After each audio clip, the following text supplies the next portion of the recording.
आज है 8 जुलाई 2024 दिन सोमवार। Welcome back to clean news UP. चलिए देखते हैं उत्तर प्रदेश की 25 फटाफट बड़ी खबरों को। यूपी में शिक्षकों की आज से ही डिजिटल हाजिरी, डीजी स्कूल ने जारी किया ये आदेश। उत्तर प्रदेश के परिषदीय विद्यालयों में कार्यरत शिक्षकों और कर्मचारियों की डिजिटल हाजिरी अब आज 8 जुलाई से होगी। इसके पहले 15 जुलाई की तिथि निर्धारित की गई थी। उत्तर प्रदेश बीटीसी शिक्षक संघ ने इस आदेश पर अपना विरोध दर्ज किया है। डीजी स्कूल शिक्षा कंचन वर्मा ने इस संबंध में प्रदेश के सभी जिला बेसिक शिक्षा अधिकारियों को पत्र भेजा। डीजी स्कूल शिक्षा ने कहा कि परिषदीय विद्यालयों में कार्यरत सभी अध्यापक व कर्मचारी अब प्रतिदिन अपनी उपस्थिति, विद्यालय में आगमन और प्रस्थान का समय सब आज 8 जुलाई से डिजिटल उपस्थिति पंजिका में दर्ज करेंगे। यूपी के वाहन चालकों को योगी सरकार देगी बड़ी राहत। यूरोप की तर्ज पर एआई के सहारे होने जा रहा ये काम। यूपी की योगी सरकार यहां के वाहन चालकों को जल्द ही बड़ी राहत देने वाली है। यूरोप की तर्ज पर अब उत्तर प्रदेश में भी एक्सप्रेस वे की राइडिंग क्वालिटी और कंफर्ट को आर्टिफिशियल इंटेलिजेंस के जरिए मापा जाएगा। योगी सरकार जल्द ही प्रदेश के एक्सप्रेस वे के लिए इस तकनीक को पायलट प्रोजेक्ट के रूप में शुरू करने की तैयारी में है। यूपी में सफल हुआ योगी सरकार का कदम, बिजली उपभोक्ताओं को मिली बड़ी राहत। यूपी के बिजली उपभोक्ताओं को राहत देने के लिए पिछले 7 सालों से योगी सरकार जो प्रयास कर रही है उसका अब असर साफ दिखने लगा। योगी सरकार के इस प्रयास से बिजली उपभोक्ताओं को बड़ी राहत मिली। दरअसल उत्तर प्रदेश विद्युत निगम लिमिटेड ने कंज्यूमर फ्रेंडली ऐसे कई कदम उठाए जिसके चलते विद्युत सेवाएं प्राप्त करना बहुत आसान हो गया है। बाढ़ को लेकर सीएम योगी का डीएम को सतर्क रहने का आदेश। मुख्यमंत्री योगी आदित्यनाथ ने तेज बारिश के मद्देनजर संबंधित जनपदों के अधिकारियों को पूरी तत्परता से राहत कार्य संचालित करने के निर्देश दिए हैं। उन्होंने बाढ़ और जल जमाव की समस्या के प्रति सभी जिलाधिकारी व नगर निकाय को सतर्क दृष्टि रखने के निर्देश दिए। साथ ही ये भी कहा कि अधिकारी क्षेत्र का भ्रमण कर राहत कार्य पर नजर रखें और जनहानि होने पर 24 घंटे में मुआवजा दे दिया जाए। मुख्यमंत्री ने आपदा से हुई जनहानि से प्रभावित परिवारों को अनुमन्य राहत राशि अविलंब प्रदान करने के निर्देश दिए। होटल और कॉलेज चलाने वालों की ढीली होगी जेब, यूपी सरकार लगाएगी 3 गुना टैक्स। यूपी सरकार बड़े शहरों की तर्ज पर छोटे शहरों में भी भवनों का व्यावसायिक उपयोग कर मोटा मुनाफा कमाने वालों से 2 से 3 गुना तक हाउस टैक्स वसूलेगी। अभी ये व्यवस्था केवल नगर निगम वाले 17 शहरों में ही लागू थी। अब नगर पालिका परिषदों और नगर पंचायतों में भी इस तरह हाउस टैक्स की वसूली की जाएगी। प्रमुख सचिव नगर विकास समृत अभिजात ने इस संबंध में कैबिनेट मंजूरी के बाद उत्तर प्रदेश नगर पालिका नियमावली 2024 जारी कर दी है। लखनऊ में मैंगो पार्क का बनाएगी योगी सरकार। 15 एकड़ में लगेंगे 108 प्रजातियों के आम। योगी सरकार नवाबों की शहर लखनऊ में मैंगो पार्क का निर्माण कराएगी। लखनऊ नगर निगम रायबरेली रोड पर किसान पथ के पास कल्ली पश्चिम में 15 एकड़ में लगभग 18 करोड़ की लागत से इस पार्क के निर्माण में जुट गया है। यह आम की 108 प्रजातियों के 2068 पौधों का रोपण किया जाएगा। स्वतंत्रता दिवस को मुख्यमंत्री योगी आदित्यनाथ यहां पौधारोपण करेंगे। अब खत्म हो जाएगा कासना का जाम, राहत दिलाने को ग्रेटर नोएडा प्राधिकरण करेगा ये 2 काम। ग्रेटर नोएडा प्राधिकरण ने कासना में लगने वाले जाम से राहत दिलाने के लिए यू टर्न बनाने का काम शुरू कर दिया है। ये यू टर्न 6 करोड़ रुपए की लागत से 1 वर्ष में बनकर तैयार होगा। यहाँ फुट ओवर ब्रिज का निर्माण भी प्रस्तावित है। ऐसी योजना बनाई गई कि निर्माण के दौरान ट्रैफिक सुचारू रूप से चलता रहे। सूरजपुर कासना रोड पर सुबह से लेकर रात तक ट्रैफिक का काफी दबाव बना रहता है। कासना में मार्केट होने की वजह से हमेशा जाम की स्थिति बनी रहती है। पीएम मोदी के काशी में जलभराव पर अखिलेश यादव का तंज। प्रधानमंत्री नरेंद्र मोदी के संसदीय क्षेत्र वाराणसी में पहले ही बरसात में जलभराव को लेकर समाजवादी पार्टी के अध्यक्ष अखिलेश यादव ने निशाना साधा। उन्होंने सोशल मीडिया प्लेटफॉर्म एक्स पर वाराणसी का वीडियो पोस्ट कर प्रधानमंत्री के संसदीय क्षेत्र को प्रधान संसदीय क्षेत्र लिखा। कविता के अंदाज में आगे लिखा कि यहाँ पर इतिहास इसी तरह हर बार दोहराता है। प्रधान संसदीय क्षेत्र में क्योटो डुबकी लगाता है। रोडवेज का सफर जेब पर पड़ेगा भारी, 30 से 40% बढ़ेगा किराया। 25 जुलाई से बदलेगा बसेस का रूट।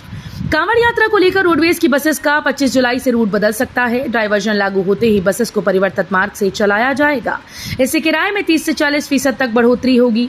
उत्तर प्रदेश राज्य परिवहन निगम ने 250 अतिरिक्त बसेस चलाने की घोषणा की है। सहूलियत के साथ रोडवेज का सफर जेब पर भी भारी पड़ेगा, क्योंकि पैदल आने वाले कांवड़ियों के कारण हरिद्वार और ऋषिकेश जाने वाले मार्गों पर सभी जिलों में रूट डायवर्जन लागू हो। यूपी के जिले में बारिश के कारण 8वीं तक के बच्चों की छुट्टी, आज बंद रहेंगे स्कूल। पीलीभीत जनपद में बारिश से जनजीवन अस्त व्यस्त हो गया है। रविवार को दिन भर बारिश का क्रम जारी रहा। वहीं मौसम विभाग ने आज भी बारिश की संभावना जताई। इसके मद्देनजर जिले के सभी बेसिक और मान्यता प्राप्त कक्षा 8 तक के स्कूल्स में अवकाश घोषित किया गया। जिला बेसिक शिक्षा अधिकारी अमित कुमार सिंह ने बताया कि बारिश से कई स्कूल्स में पानी भर गया। अगस्त में 4 दिन निरस्त रहेगी राज्य रानी एक्सप्रेस, 2 दिन देरी से होगा संचालन। मुरादाबाद मंडल के रोजा जंक्शन स्टेशन पर यार्ड रिमॉडलिंग कार्य के कारण प्रभावित ट्रेन के संचालन में परिवर्तन किया गया। वरिष्ठ मंडल वाणिज्यिक प्रबंधक आदित्य गुप्ता ने बताया कि train number 22454 Meerut city Lucknow राज्य रानी एक्सप्रेस को 1 अगस्त से 6 अगस्त तक निरस्त किया गया। अब इसको 1 अगस्त को बहाल करते हुए 2 घंटे 15 मिनट और 2 अगस्त को 3 घंटे की देरी से चलाया जाएगा। ट्रांसपोर्ट नगर में 3 करोड़ से होंगे विकास कार्य, एडीए ने खींचा खाका। अलीगढ़ विकास प्राधिकरण ने ट्रांसपोर्ट नगर के विकास का खाका तैयार कर लिया। यहां 3 करोड़ से ज्यादा की राशि से विकास कार्य होंगे। ट्रांसपोर्ट नगर के सेक्टर 5 के गड्ढों में 204.98 लाख रुपए से मिट्टी भराई होगी। 68.28 लाख रुपए से विभिन्न सड़कों पर पथ प्रकाश की व्यवस्था की जाएगी। 40.76 लाख रुपए से ट्रांसपोर्ट नगर की मुख्य सड़कों पर छायादार पौधे लगाए जाएंगे। मातृत्व अवकाश पर गई संविदा कर्मी को हटाया, केस को अधिकारियों पर रिपोर्ट। कानपुर में मातृत्व अवकाश पर गई केस को संविदा कर्मी को दोबारा ड्यूटी न करने देने पर श्रम न्यायालय में केस को अधीक्षण अभियंता, अधिशासी अभियंता समेत अन्य अधिकारियों के खिलाफ रिपोर्ट दर्ज कराई गई। मामले में उप निदेशक राज्य कर्मचारी बीमा निगम, प्रबंध निदेशक लघु उद्योग निगम, मेसर्स वज्र security and man power service को भी पार्टी बनाया गया है। 2500 वर्ग किलोमीटर का हुआ एलजीए का दायरा, लखनऊ में 4 प्रमुख टाउनशिप को हरी झंडी। यूपी की राजधानी लखनऊ के निवासियों के लिए बड़ी खबर है। एलजीए का क्षेत्राधिकार 1000 किलोमीटर से बढ़कर 2500 वर्ग किलोमीटर हो गया। पूरे शहर का एक समान विकास होगा। आने वाले समय में जिला पंचायत से नक्शे पास नहीं होंगे, इसके लिए एलजीए के पास जाना होगा। अब बिल्डर और प्रॉपर्टी डीलर अविकसित और अनियोजित प्लॉटिंग नहीं कर पाएंगे। राजधानी में 4 नई टाउनशिप परियोजनाओं को मंजूरी दी गई है। स्कूल्स में आउटसोर्सिंग के जरिए भर्ती होंगे तृतीय और चतुर्थ श्रेणी कर्मचारी। माध्यमिक की तरह अब बेसिक के एडेड स्कूल्स में भी तृतीय और चतुर्थ श्रेणी कर्मचारियों की भर्ती आउटसोर्सिंग के जरिए होगी। इस बाबत शासन को प्रस्ताव भेजा गया। महानिदेशक स्कूल शिक्षा कंचन वर्मा ने इस बाबत समीक्षा के दौरान ये निर्देश भी अधिकारियों को दिए कि कुल सृजित पदों का ब्यौरे के साथ शासन ने समन्वय कर मामले की पैरवी की जाए। पीलीभीत से मैलानी और लखनऊ के बीच दौड़ेंगी 6 पैसेंजर ट्रेन। रेलवे बोर्ड ने पीलीभीत मैलानी के बीच 4 और पीलीभीत लखनऊ के बीच 2 पैसेंजर ट्रेन के संचालन की स्वीकृति प्रदान कर दी। नई रेल लाइन से लखनऊ आगरा फोर्ट के संचालन को भी जल्द मंजूरी मिलने की उम्मीद है। प्रायोगिक तौर पर इस लाइन से 11 जुलाई से लालकुआं हावड़ा विशेष ट्रेन का संचालन शुरू किया जा रहा है। रोजा में मेगा ब्लॉक के दौरान लंबी दूरी की 6 नियमित ट्रेन को भी अलग अलग तारीखों में बरेली से वाया पीलीभीत, मैलानी, लखीमपुर, सीतापुर होते हुए चलाया जाएगा। वाराणसी चंदौली में 26 बीघा में अवैध प्लॉटिंग, विकास प्राधिकरण ने कराया ध्वस्त। अवैध प्लॉटिंग पर विकास प्राधिकरण की पैनी नजर है। वीडीए ने वाराणसी और चंदौली में 26 बीघा में कराई गई अवैध प्लॉटिंग को जेसीबी से ध्वस्त करा दिया। प्राधिकरण की कार्रवाई से अवैध निर्माणकर्ताओं में खलबली मची रही।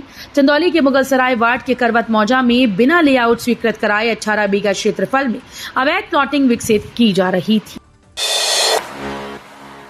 सपा की बागी विधायक पूजा पाल के कार्यक्रम में पहुंचे डिप्टी सीएम केशव, नवनिर्मित शिव मंदिर का किया लोकार्पण। प्रदेश के डिप्टी सीएम केशव प्रसाद मौर्य रविवार को सपा की बागी विधायक पूजा पाल के घर पहुंचे। यहां उन्होंने नवनिर्मित नर्मदेश्वर शिव मंदिर का लोकार्पण किया। साथ ही बतौर यजमान मंदिर में मूर्ति की स्थापना और प्राण प्रतिष्ठा कार्यक्रम को संपन्न कराया।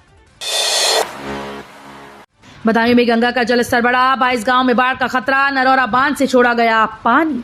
पहाड़ों पर लगातार हो रही बारिश से गंगा का जलस्तर 5 दिन से लगातार बढ़ रहा है। पिछले 24 घंटे में नरौरा बांध से पानी छोड़े जाने की वजह से 56 सेंटीमीटर गंगा के जलस्तर में इजाफा हुआ। अगले 12 से 15 घंटे में पानी अभी और बढ़ेगा। बदायूं जिले में जलस्तर बढ़ने से गंगा किनारे बसे 22 गांव बाढ़ के खतरे में हैं। निचले हिस्सों में खेत डूबने की स्थिति में हैं। फसलें भी बर्बाद हो सकती हैं।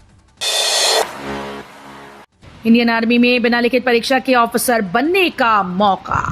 भारतीय सेना में ऑफिसर बनने की चाहत रखने वाले उम्मीदवारों के लिए बढ़िया मौका है। सेना ने सशस्त्र बल चिकित्सा सेवा के तहत 450 short service commission medical officer के पदों पर वैकेंसी निकाली। जो भी इन पदों से संबंधित योग्यता रखते हैं तो भारतीय सेना की आधिकारिक वेबसाइट के माध्यम से ऑनलाइन आवेदन कर सकते हैं। इन पदों के लिए 16 जुलाई से आवेदन की प्रक्रिया शुरू होगी। भारत के दूसरी टी20 में दमदार वापसी, जिम्बाब्वे को 100 रनों से हराया।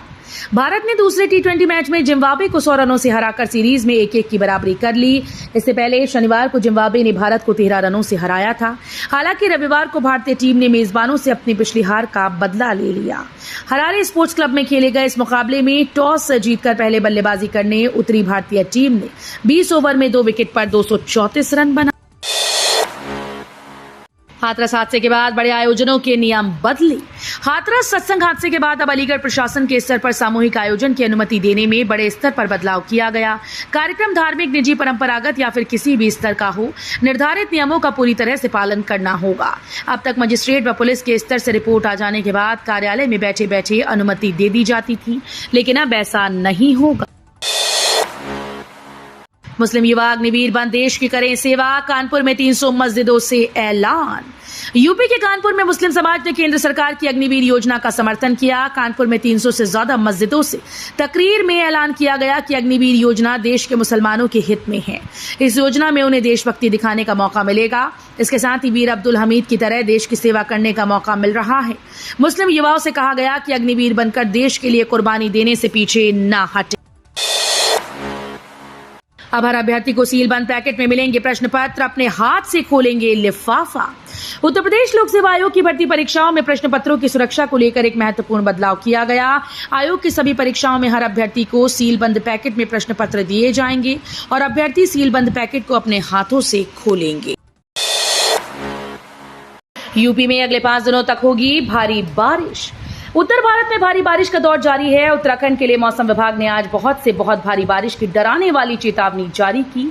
लोगों को घरों के भीतर या फिर सुरक्षित जगहों पर रुकने के लिए कहा गया। इसके अलावा अगले 5 दिनों के लिए पूर्वोत्तर भारत, पश्चिम तटों और उत्तर प्रदेश में बहुत भारी बारिश का अलर्ट है। तो ये थी आज की 25 फटाफट बड़ी खबरें। अगर आपको न्यूज पसंद आई हो तो वीडियो को लाइक और शेयर जरूर करें। धन्यवाद।